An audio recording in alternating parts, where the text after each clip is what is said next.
தமிழக வீராங்கனை தங்க பரிசு வென்று வந்திருக்கிறாங்க நண்பர்களே.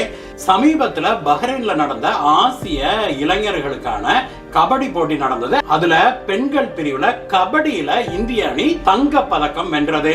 அந்த அணியுடைய துணை கேப்டன் நம் தமிழகத்தை சேர்ந்தவர், சென்னையில் இருக்கிற கண்ணகி நகரை சேர்ந்த கார்த்திகா தான் அவரு. நேற்றைய தினம் அவர் தமிழகத்துடைய எதிர்கட்சி தலைவரான திரு எடப்பாடி பழனிசாமி அவர்களை சந்திச்சு வாழ்த்தும் பெற்றாரு.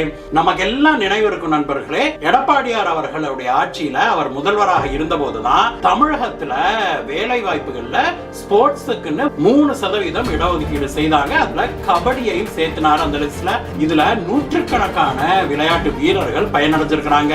தன்னை சந்தித்த கார்த்திகாவுக்கு 1 லட்சம் ரூபாய் ரொக்க பரிசும் கொடுத்தாரு திரு எடப்பாடியார் அவர்கள்.